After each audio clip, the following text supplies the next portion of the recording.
Bismillahirrahmanirrahim. Kali ini kita akan belajar bersama tentang kejang demam. Kejang demam ini ada kejang demam sederhana. Kejang demam sederhana berlangsung singkat ya, kurang dari 15 menit. Kejangnya umum, tonik ataupun klonik, tanpa gerakan vokal, kemudian tidak terulang ya.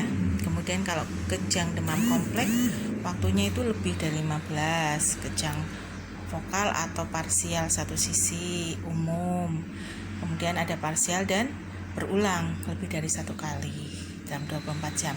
Kalau yang lama itu berarti lebih dari 15 menit, berulang 2 kali, dan biasanya bangkitannya tidak sadar pasiennya. Ini untuk bisa dilihat perbedaannya ya. Kemudian berlanjut pada kejang vokal, ini berarti parsial satu sisi.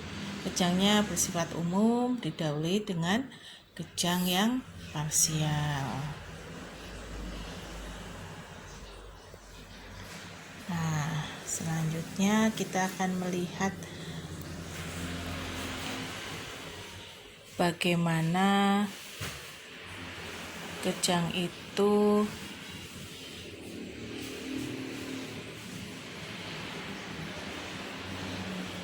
akan dilakukan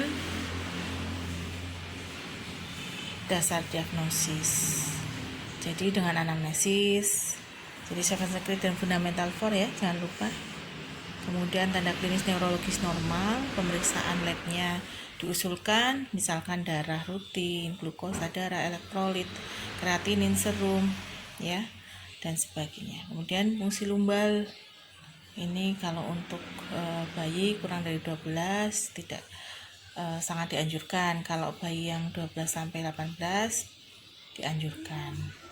Kalau lebih itu tidak rutin dikerjakan. Nah, untuk EEG sendiri, rekam EEG itu untuk kejang demam yang tidak khas ya. Jadi kompleks biasanya pada usia lebih dari 6 tahun. Nah, ini biasanya pada kejang yang vokal juga diusulkan untuk EEG. Untuk melihat gambaran di otaknya, gelombang otak.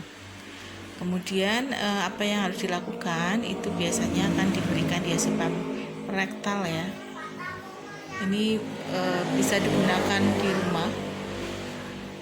Kalau 5 mg itu untuk yang kurang dari 3 tahun, kalau yang lebih itu 7,5 mg. Nah, setelah 5 menit kita observasi, kemudian kita berikan diazepam rektal kembali ya, jika masih kejang tapi ya. Kemudian dosisnya sama, intervalnya adalah 5 menit. Kemudian pencitraan juga diusulkan apabila diperlukan foto X-ray kepala ya. Kemudian CT scan, MRI juga bisa, tapi jangan dilakukan ya. Atau pada kelainan neurologis yang menetap, misalkan penurunan fungsi saraf. Kemudian prognosisnya ini biasanya kejang demam itu akan bisa berulang ya, akan terjadi penurunan motorik dan sebagainya. Faktor resiko berulang kejang demam ini kalau ada riwayat kejang demam, usianya kurang dari 12 bulan, suhu tubuh yang rendah saat kejang, dan cepatnya kejang setelah demam. Ini sebaiknya dirujuk di rumah sakit. Terima kasih apabila ada kekurangan. Assalamualaikum warahmatullahi wabarakatuh.